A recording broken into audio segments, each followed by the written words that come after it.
L'histoire commence avec Levon qui se réveille dans sa voiture avant d'aller travailler. Il arrive sur le chantier de Garcia. Un de ses collègues lui offre de la nourriture. Il informe ensuite les ouvriers des tâches de la journée avant de se rendre au bureau pour rencontrer les Garcia. À l'intérieur, Jenny Garcia, la fille de Joe Garcia, lui remet des documents de facturation. Elle demande ensuite à son père une importante somme d'argent pour terminer un semestre de travail, dans l'espoir de fêter l'occasion. D'abord hésitant, Joe finit par accepter et lui donne l'argent. Pendant ce temps, Levon remarque qu'un groupe de truands entre sur le chantier et menace l'un des ouvriers. Sans hésiter, il intervient et les abat rapidement, les forçant à partir. Jenny, témoin de l'incident, s'approche de Levon et lui demande s'il a un passé militaire. Levon rejette la question et l'avertit de n'en parler à personne. Elle lui offre ensuite de la nourriture avant de partir. Plus tard, Levon rend visite à sa fille Mary chez ses grands-parents. Dès son arrivée, Mary l'aperçoit et se précipite avec impatience dans sa voiture. Levon prend le temps de parler à son beau-père, qui a la garde de Mary. Il s'avère que Levon a perdu la garde après le suicide tragique de sa femme et que, comme il vit désormais dans sa camionnette, le tribunal l'a jugé inapte à élever un enfant. En conséquence, il n'a droit qu'à 2 heures de visite par semaine. Le père et la fille sortent dîner et Levon offre à Mary un cadeau spécial, une photo d'elle et de sa mère disparue. En voyant la photo, Mary exprime sa colère et sa tristesse à l'idée que sa mère les ait quittés, et elle a du mal à accepter cette perte. Plus tard, Levon va voir son avocat au sujet de la garde de sa fille. L'avocat l'informe que la situation empire et lui demande pourquoi son beau-père lui en veut autant.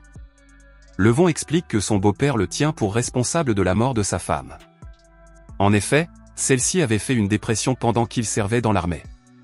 Malgré les difficultés, Levon est déterminé à se battre pour sa fille et remet l'argent qu'il a économisé pour poursuivre la bataille juridique. Il loue également une maison pour le bonheur de sa fille. Ce soir-là, Jenny et ses amis se retrouvent dans un club pour faire la fête et s'amuser. L'un des barman la remarque et informe un membre de la mafia, Vipe, de son existence. Peu après, l'une de ses amies commence à se sentir mal et se précipite aux toilettes. Laissée seule, Jenny se retrouve soudain prise en embuscade par un groupe de kidnappeurs, qui l'emmènent rapidement. Le lendemain, au travail, Levon remarque que des policiers sortent du bureau de Joe. Joe et sa femme s'approchent de Levon, paniqués, et l'informent que Jenny a disparu. Il le supplie de les aider, mais il refuse, affirmant qu'il a laissé son passé derrière lui. Joe lui propose également 50 000 $, mais Levon reste ferme dans sa décision et refuse d'accepter le travail. Ce soir-là, Levon rend visite à Gunny, un ancien camarade de l'armée. Il lui raconte la disparition de Jenny et lui dit qu'il accepte le poste. Il révèle que Levon a sauvé Gunny d'un accident, mais que ce dernier a perdu la vue. Gunny explique alors à quel point il est important pour la famille.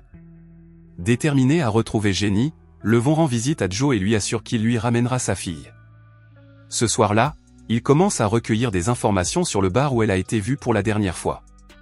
En fouillant une ruelle voisine, il découvre un morceau du collier de Jenny, confirmant qu'elle a été enlevée à cet endroit. Sur une piste, Levon retrouve l'un des employés du bar et le confronte à son domicile.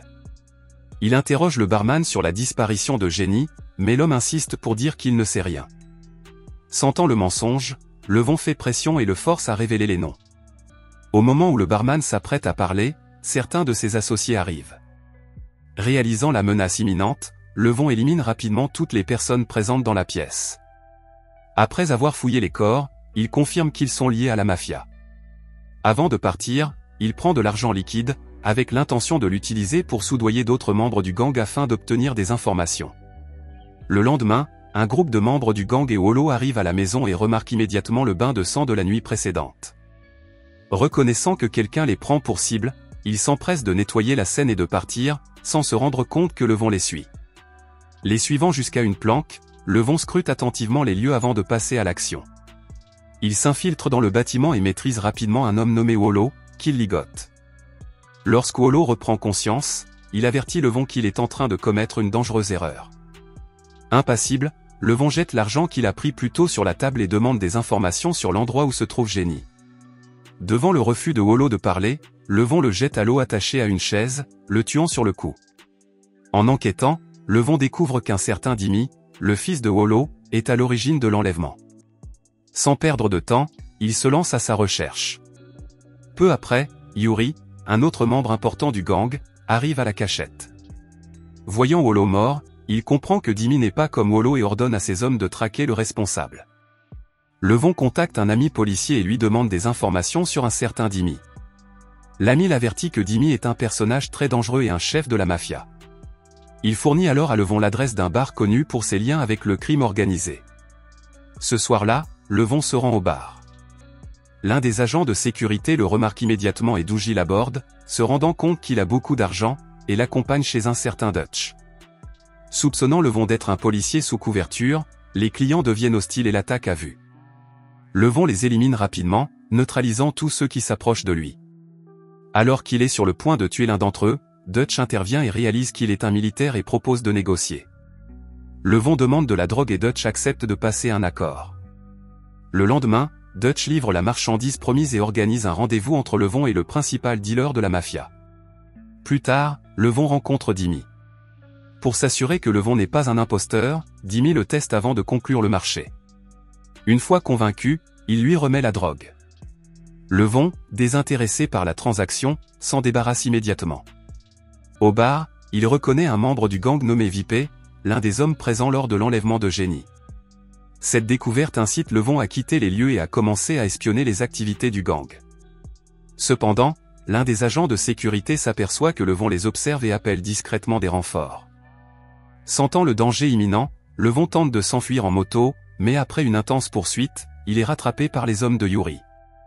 Alors qu'il est transporté dans une camionnette, Levon saisit l'occasion, il tue ses 2 ravisseurs, prend le contrôle du véhicule et le conduit dans l'eau pour détruire toute preuve avant de s'enfuir. Pendant ce temps, Yuri est furieux lorsqu'il découvre les corps de ses hommes. Comprenant que quelqu'un les prend pour cible, il rassemble toute la foule pour affronter Dimi. Au même moment, Dimi, reconnaissant que quelque chose a mal tourné dans l'affaire, interroge l'un des membres de son gang. Avant qu'il ne puisse agir, Yuri arrive et révèle que Levon est responsable de la mort de son père et que Dimi est probablement sa prochaine cible. Le lendemain, alors qu'il va chercher sa fille à l'école, Levon sent que quelque chose ne va pas et apprend que son beau-père est en danger. Sans hésiter, il se précipite pour aller le voir. À son arrivée, il trouve la maison en proie aux flammes. Sans hésiter, Levon pénètre dans le bâtiment en flammes et sauve son beau-père. Réalisant que sa fille pourrait également être une cible, il l'emmène chez Gunny pour la mettre à l'abri. Après l'avoir confiée à Gunny, il s'arme et se prépare à la bataille qui l'attend. Pendant ce temps, Jenny est transportée dans une maison sécurisée sous la surveillance de Vipé et d'Artemis. Saisissant l'occasion, elle leur échappe et court dans les rues. Repérant une voiture de police, elle appelle désespérément à l'aide, mais se rend compte trop tard que l'officier travaille pour le gang. Le policier corrompu la ramène directement à Vipé et Artemis. Plus tard, Vipé reçoit un appel téléphonique d'un riche client qui lui demande d'héberger Jenny pour la nuit. Sans hésiter, les 2 hommes acceptent l'offre. Dans la cachette de Dimi, Levon le confronte et exige des informations. Troquant sa vie contre des réponses, Dimi lui révèle l'endroit où Jenny est détenue et lui explique le rôle de Vipé, c'est lui qui est chargé de recueillir des informations sur les filles qu'ils enlèvent. Avec l'adresse en main, Levon élimine Dimi et se met en route pour sa prochaine cible. Pendant ce temps, Dutch découvre que c'est Levon qui infiltre leurs opérations et avertit le gang d'être sur le qui-vive. Levon arrive à la planque et ne perd pas de temps, éliminant systématiquement tous ceux qui se trouvent sur son chemin, y compris Dutch. Dans le chaos, Jenny réagit et parvient à tuer Artemis. Quelques instants plus tard, Levon la retrouve et la libère. Alors qu'ils tentent de partir, les 2 derniers membres du gang leur tendent une embuscade et ouvrent le feu. Rapidement, Levon retire la mèche d'une grenade et les élimine d'un seul coup. Après avoir éliminé la menace, Levon et Jenny parviennent enfin à se mettre à l'abri. Levon retrouve Jenny et ses parents, qui le remercient d'avoir sauvé leur fille.